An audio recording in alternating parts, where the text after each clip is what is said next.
Good afternoon বন্ধুরা, কেমন আছেন আপনারা? তো আমি আজকে একটা ছোট্ট মিনি ব্লগ নিয়ে চলে আসলাম কালী পুজোর। তো সেই দেখাচ্ছি কালী পুজোর দিন আমরা ডিনারে গেছিলাম সে একটা রেস্টুরেন্টে, সেটা হচ্ছিল হ্যাভেন্স গার্ডেন। সেখানের একটা মিনি ব্লগ নিয়ে আসলাম, দেখুন। তো খুব সুন্দর এই রেস্টুরেন্টটা, আমি আগে ওখানে গেছিলাম, এখানে একটা গানের প্রোগ্রামও হয়েছিল, সঙ্গীদের আড্ডার। তখন আমাকে ইনভাইট করেছিল, তখন আমি এখানে গিয়ে গান গেয়েছিলাম। তখনই আমার খুব ইচ্ছে ছিল যে এই রেস্টুরেন্টে আমি আগে পরেও আবার আসবো, ফ্যামিলির সাথে এসে লাঞ্চ বা ডিনার করব। তো কালী পূজা উপলক্ষে সেই ডিনার করার জন্য আমরা চলে আসলাম। তো খুব সুন্দর রেস্টুরেন্টটা, খুবই ভালো লাগলো গিয়ে। 7th ফ্লোরে ছিল, যেখানে ডিনার আর লাঞ্চের ব্যবস্থা আছে। আর এটার ব্যাক সাইডের ভিউটা এত সুন্দর ছিল যে কি বলবো। যেখানে আমরা বসলাম টেবিলের ব্যাক সাইডে, পুরো দেখুন কত সুন্দর ভিউ। কালী পূজার উপলক্ষে চারিদিকে লাইট সব মিলে ভিউটা ভীষণ সুন্দর ছিল। তো বসে পড়লাম, আমরা বসে মেনু কার্ড দেখে আমরা ডিনারের অর্ডার করতে শুরু করে দিলাম একে একে।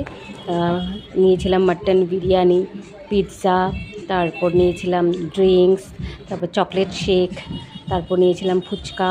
তো এইসব নিলাম। অ্যাকচুয়ালি এইসব এই জন্যই নিয়েছিলাম কারণ আমার মেয়ে ওখানে ডিনার তেমনভাবে করেনি, ওর এইসবই খাবে বলছে, ফুচকা, পিৎজা, শেক। তো ওর জন্য এইসবই নেওয়া হয়েছিল।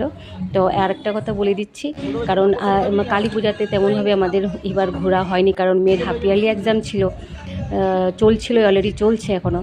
তো ওই জন্য আমরা কি করলাম, শুধু সেই ডিনারের জন্য শুধু বাইরে গেলাম, তেমনভাবে পুজোও দেখা হয়নি সেভাবে কালী পুজো।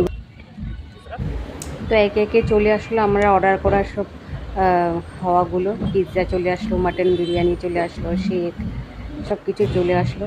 তো দেখুন আমরা খাওয়া দাওয়া করছি, খুবই ভালো লাগলো। খাবার টেস্টি ছিল, পিৎজা থেকে নিয়ে শেক, ড্রিঙ্কস, সব কিছুই, বিরিয়ানি, সব কিছু খুবই টেস্টি ছিল। আর তার থেকেও বেশি ভালো লেগেছিলো ওখানে ওয়েটারদের ব্যবহার, খুব ওয়েল ম্যানার ছিল ওরা, সেটা খুবই ভালো লেগেছে। তো দেখুন এইভাবে চলছে আমাদের কালী পূজা, এভাবে আমরা সেলিব্রেট করলাম। যেহেতু মেয়ের, আগেও বললাম, মেয়ের যেহেতু হাফ ইয়ারলি এক্সাম ছিল, ওই জন্য ওই তেমনভাবে পুজোয় ঘোরাঘুরি কিছুই করতে পারিনি, জাস্ট ডিনার করেছি আর ঘরে একটু সেলিব্রেট করেছি নিজেরা একটু বোম ফাটিয়ে, বাজি ফুটিয়ে, বাস অতটুকুই আমরা সেলিব্রেট করতে পেরেছি এইবার। তো যাই হোক, ভালো লেগেছে, যতটুকু করতে পেরেছি আনন্দ, অতটুকুই খুবই ভালো লেগেছে আর কি। পরীক্ষার মধ্যেও অতটুকু করা সম্ভব হতো না, তাও করলাম আর কি। যেহেতু পূজা পার্বণ, সেটা সেলিব্রেট না করলেও না হয় না, তারপরে পরীক্ষাও তো খুব ইম্পর্টেন্স। তো যেই হোক, খুবই ভালো লাগলো আমার এখানে এসে। আপনারাও আসুন এখানে, খুবই ভালো লাগবো, আশা করি আপনাদেরও খুবই ভালো লাগবে। এবার চলে যাচ্ছে লিফটে। এই ভিউটা আমার কিন্তু দুর্দান্ত লেগেছিলো, পুরা গ্লাসের